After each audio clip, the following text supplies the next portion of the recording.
Tomcast is not just a podcast, it is a platform where every voice matters, every dream is valued, and every student is empowered to achieve excellence.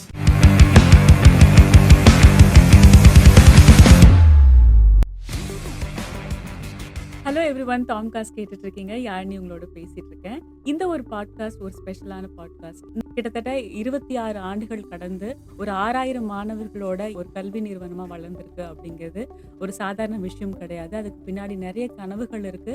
அந்த கனவை உண்மையாக்கணும் அப்படிங்கிறதுக்கான நிறைய உழைப்பும் இருக்கு. அதுல இன்னைக்கு நம்முடைய இந்த கல்லூரியினுடைய ஒவ்வொரு வளர்ச்சியிலும் பின்னாடி இருக்கக்கூடிய ஒரு பர்சன் தான் இன்னைக்கு நம்மளுடைய ஃபர்ஸ்ட் பாட்காஸ்ட்காக ஒரு கெஸ்டா நம்ம கூட்டிட்டு வந்திருக்கோம். So it is none other than our college secretary Biju Chacko sir தான் இன்னைக்கு நம்மளோட ஷோல வந்து நம்ம கிட்ட பேச போறாரு. Welcome sir.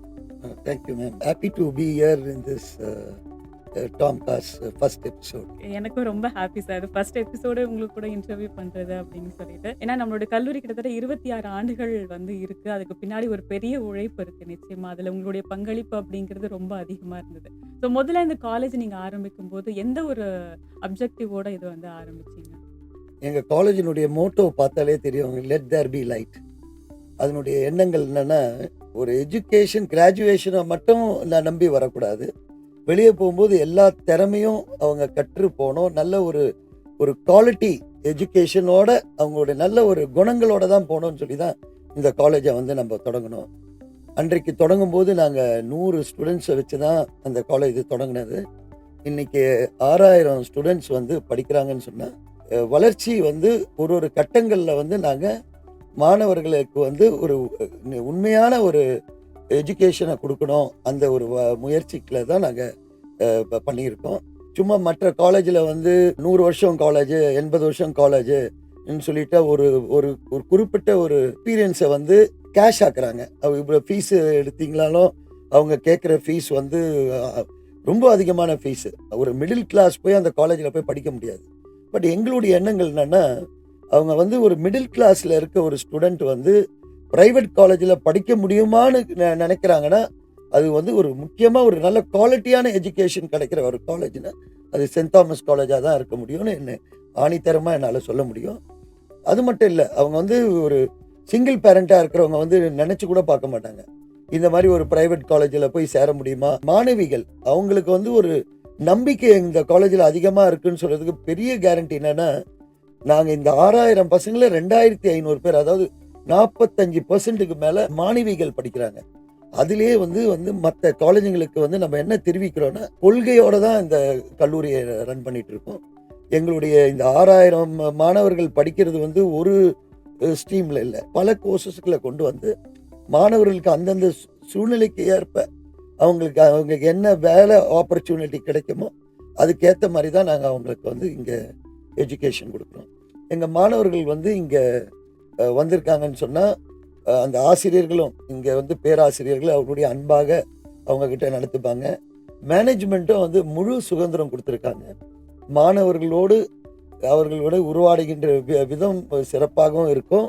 அது மட்டும் இல்லை, மாணவர்கள் வந்து வெளியே போகும்போது அவங்க வந்து ஒரு எப்படி வந்தாங்களோ அப்படி அனுப்புறதுக்கு இல்லை, வந்தவங்க டல்லாக இருந்தால் கூட போகும்போது ஒரு பிரில்லியண்டான ஒரு சமுதாயத்தில் ஒரு மிக சிறப்பாக இருக்கிறதுக்கான ஒரு எல்லா வாய்ப்புகளும் அவங்களுக்கு கிடைக்கிற மாதிரி தான் இந்த அனுபவம் அவங்களுடைய நேரத்தில் இருக்கும்னு இந்த நேரத்தில் நான் தெரிவித்துக் கொள்ள விரும்புகின்றேன். கண்டிப்பா அந்த ஒரு அப்ஜெக்டிவ் அப்படிங்கிறது ஒரு பெரிய விஷயம். ஏன்னா அவ்வளோ மாணவர்களை படிக்க வைக்கிறது, அதுவும் குறிப்பா பெண் பிள்ளைகள் வந்து படிக்க வைக்கிறது அப்படிங்கிறது ஒரு பெரிய விஷயம். அது ஸோ அந்த மாதிரி காலேஜ் அப்படின்னு வரும்போது கண்டிப்பா நிறைய இன்ஃப்ராஸ்ட்ரக்சர் அப்படிங்கிறது நிறைய இடத்துல இருக்கு. பட் எஸ்பெஷலி நம்ம காலேஜ் அப்படின்னு பார்க்கும்போது அவ்வளோ ஒரு டெவலப்மெண்ட்ஸ் இருக்கு. அப்போ ஒரு ஃபேஸ்லையும் என்ன மாதிரியான டெவலப்மெண்ட்ஸ் வந்து நீங்கள் கெரியர் பிள்ளைங்களோட அந்த எஜுகேஷன் வைஸாகவும் சரி, இல்லை என்வாயன்மெண்ட் எல்லாத்தையும் சரி, என்ன மாதிரியான டெவலப்மெண்ட்ஸ் நீங்கள் கொண்டு வந்திருக்கீங்க? உங்களுக்கு தெரியும் இல்லைங்களா, 2000 தொடங்கின காலேஜ்னா இந்த காமர்ஸ் குரூப்பு, ஆர்டிஃபிஷியல் இன்டெலிஜென்ஸ், அது மட்டும் இல்லை டேட்டா சயின்ஸ், இதெல்லாம் தேவைப்படுது. அப்போ வந்து மோர் டெவலப்மெண்ட்ஸ், வளர்ச்சிக்கு ஏற்ற மாதிரி தான் அந்த எஜுகேஷன் இது குவாலிட்டியும் நம்ம மாற்றிருக்கோம். அப்படி இருக்கும்போது அந்த கோர்சஸ் எல்லாம் கொண்டு வரணும்னா நாங்கள் இன்ஃப்ராஸ்ட்ரக்சர் டெவலப் பண்ணியே தான் ஆகணும். அந்த ஒரு சூழ்நிலையில் வந்து நாங்கள் வந்து 1 lakh and above square feet பில்டிங்கை வந்து நாங்கள் அடிஷ்னலாக, ஏற்கனவே எங்ககிட்ட ஒரு பில்டிங் இருக்குது, அந்த பில்டிங் இல்லாமல் அடிஷ்னல் பில்டிங்ஸ் ஒரு 2-3 பில்டிங்ஸ் நாங்கள் கன்ஸ்ட்ரக்ட் பண்ணுறது இந்த ஒரு 2017 2026 நாங்கள் ஒரு 1,50,000 ஸ்கொயர் ஃபீட் பில்டிங் கன்ஸ்ட்ரக்ட் பண்ணியிருக்கோம். அந்த கன்ஸ்ட்ரக்ட் பண்ணதில் வந்து மேக்ஸிமம் எந்த கோர்ஸ் எல்லாம் உபயோகப்படுமோ அந்த கோர்சஸ் எல்லாம் நாங்கள் கொண்டு வந்து 2,000 ஸ்டூடெண்ட்ஸ் 16-17 இருந்ததை வந்து இப்போ நாங்கள் 6,000 ஸ்டூடெண்ட்டாக மாற்றிருக்கோம்.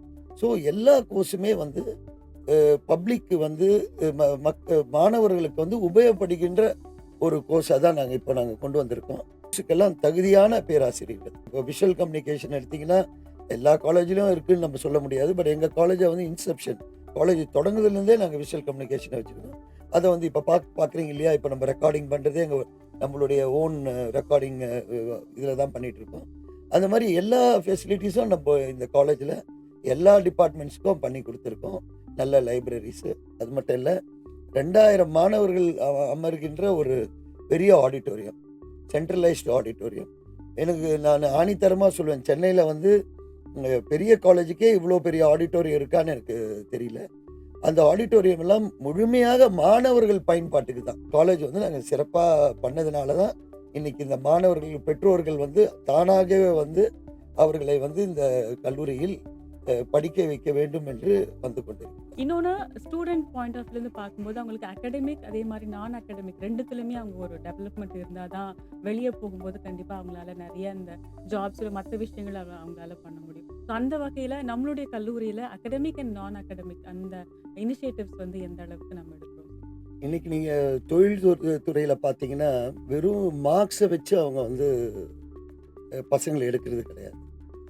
அவங்களுக்கு வந்து அவங்களுடைய திறமைகள் எவ்வளோ இருக்குன்னு பார்க்குறாங்க. யூனிவர்சிட்டி சிலபஸை மட்டும் படித்தனா அவன் அதை மட்டும் படிச்சுட்டு ஒரு எம்ப்ளாயர்கிட்ட போகும்போது அவங்க எதிர்பார்க்குற அவங்க கேள்விகள் வந்து இன்னைக்கு இருக்க உலகத்துக்கு ஏற்ற கேள்விகள் தான் அவங்க கேட்பாங்க.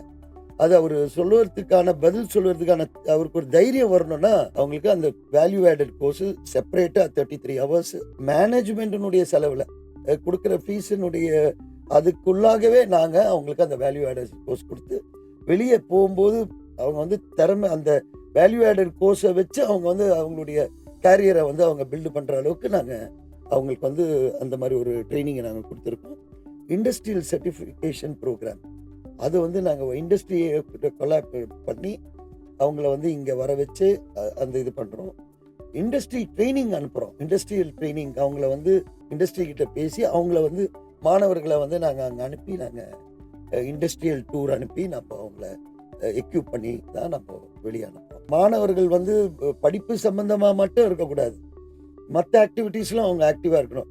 என்எஸ்எஸ் நாங்கள் ஸ்ட்ராங்காக சொல்லுவோம், மற்ற காலேஜை விட நாங்கள் ரொம்ப அதிகமாக பண்ணுறோன்னு சொல்லி என்எஸ்எஸ்க்காக நாங்கள் வந்து பல கிராமங்களை வந்து தத்தெடுத்து ஒரு கிராமம் என்ன எப்படி இருக்கும்னு தெரிகிற அளவுக்கு அவங்க வந்து ஒரு 5-8 நாள் அங்கே தங்கி அந்த விவசாயிகளோடு அவங்க பழகி அந்த கிராமத்தில் இருக்க மக்களுடைய ஒரு எண்ணங்களை புரிஞ்சுக்கிற அளவுக்கு அங்கே அவங்க தங்க வச்சு அந்த ஒரு ஆக்டிவிட்டீஸும் நாங்கள் என்எஸ்எஸ் பண்ணிகிட்டு இருக்காங்கன்னு சொன்னால் அவங்க வந்து ஃப்யூச்சரில் வந்து அவங்களுக்கு எல்லாமே தெரிஞ்சிருக்கும்.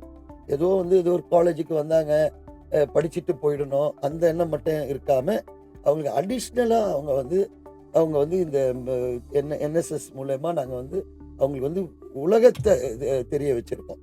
அது மட்டும் இல்லை, என்சிசி இப்போ ஸ்டேட் ரிப்பப்ளிக் டே பரேடாக இருந்தாலும் சரி, எந்த ஒரு நேஷ்னல் எங்கள் மாணவர்கள் ஒரு ஆள்னாலும் அங்கே இருப்பாங்க. மாணவர்களுக்கு நாங்களே அவங்கள வந்து ஊக்குவிச்சு அவங்களுக்கு ட்ரெயின் பண்ணி நாங்கள் வந்து இன்றைக்கும் வந்து சிறப்பான ஒரு காலேஜாக நாங்கள் இன்றைக்கு செயல்பட்டு. நிறைவாக நான் உங்ககிட்ட கேட்குறது, இப்போ நீங்கள் சொன்ன மாதிரி நம்முடைய கல்லூரி தொடங்குறதுலேருந்து அந்த டைமில் ட்ரெண்டாக இருந்த விஷுவல் கம்யூனிகேஷன் நம்ம ஆரம்பிக்கிறோம். அப்புறம் இப்போ நீங்கள் ஏஐ நம்ம கொண்டு வந்தாச்சு. ஸோ அதனுடைய ஒரு தொடர்ச்சியாக இப்போ நம்மளோட காலேஜ்க்காக எக்ஸ்க்ளூசிவாக தாம்காஸ்ட்னு சொல்லிட்டு இந்த ஒரு பாட்காஸ்ட் நம்ம வந்து கிரியேட் பண்ணியிருக்கோம். இது வந்து உங்களுக்கு எந்த வகையில் எவ்வளோ உங்களுக்கு மகிழ்ச்சியாக இருக்குது? இன்னொன்று, இது மூலமாக பிள்ளைகளுக்கு எப்படியான ஒரு வாய்ப்புகளை நம்ம ஏற்படுத்தி கொடுக்குறது பேஸாக அமையும் அப்படின்னு நீங்கள் நினைக்கிறீங்க? தாம்காஸ்ட் தொடங்கின விஷுவல் கம்யூனிகேஷனுக்கு என்னுடைய நன்றி. ஒரு சிறப்பான ஒரு முயற்சி. நம்ம எல்லா ஏரியாஸும் கவர் பண்ணிட்டோம். பட் ஆனால் மாணவர்களுடைய திறமையை மக்களுக்கு தெரிய வைக்கணும்னா அப்போது இதை வந்து டாம்காஸ்ட்டை வந்து நம்ம வந்து ஒரு 6,000 மாணவர்களுக்கு வந்து நம்ம ஒரு வழி பண்ணி கொடுக்குறோம். அவங்களுடைய பல திறமைகள் இருக்கின்ற மாணவர்கள் இங்கே நேராக இங்கே வந்து என்னுடைய திறமையை வெளிப்படுத்தணும்னு சொல்லும்போது அவங்களுக்கு இங்கே என்ன நீங்கள் இங்கே செக்ரட்டரியாக உட்கார வச்சு நீங்கள் எனக்கு பேட்டி எடுத்த மாதிரி அவங்களுக்கு ஒரு வாய்ப்பு நீங்கள் கொடுக்கும்போது கண்டிப்பாக அவங்களுக்கு ஒரு தைரியம் வரும். அதனால் வந்து ஒரு இந்த டாம் காஸ்ட்னு சொல்கிறது வந்து ஒரு சாதாரணமாக ஒரு இதாக நான் நினைக்கல. ஒரு மாணவர்களுக்கும் ஃப்யூச்சரில் இது முன்னால் இருந்த மாணவர்களுக்கு இந்த வாய்ப்பு கிடைக்கலையோன்னு அவங்க நினைப்பாங்க. பட் இப்போ இருக்கின்ற மாணவர்களுக்கு இந்த 6000 மாணவர்களோட முடியாது. எல்லா வருஷமும் 2000 மாணவர்கள் உள்ளே வருவாங்க, 2000 மாணவர்கள் வெளியே போவாங்க. அவங்களுக்கு எல்லாருக்குமே வந்து என்னுடைய வாழ்த்துக்கள். உங்களுக்கு என்னுடைய நன்றியை தெரிவித்துக் கொள்கின்றேன். டாம் காஸ்ட் வந்து ஜஸ்ட் ஒரு பாட்காஸ்ட்டாக பார்க்கல. நான் எம்ப்ளாய்மெண்ட்டில் அவங்களுக்கு சம்மந்தமான அவங்க டேலண்ட்டை சொல்லும்போது அதை கேட்டுட்டு இருக்கவங்க, அதெல்லாம் அந்த டிஜிட்டல் மீடியாவில் பார்த்துட்டு இருக்கவங்க அவங்களுக்கு ஒரு ஆப்பர்ச்சுனிட்டி கொடுக்க வாய்ப்பு இருக்குது. ஸோ இது இந்த காலேஜை பொறுத்த வரைக்கும் நம்ம எல்லா இடத்துலையுமே வந்து மாணவர்களுக்கு வந்து நாங்கள் முழுமையாக வந்து இந்த டாம் காஸ்ட் வாயிலாக நாங்கள் முழுமையாக அடைஞ்சிட்டோம். இந்த நேரத்தில் தெரிவித்துக்கொண்டு நன்றியை தெரிவித்துக் கொள்கிறேன். Thank you so much sir. ஏன்னா இன்னும் நிறைய உங்ககிட்ட நான் கண்டிப்பாக பேசணும்.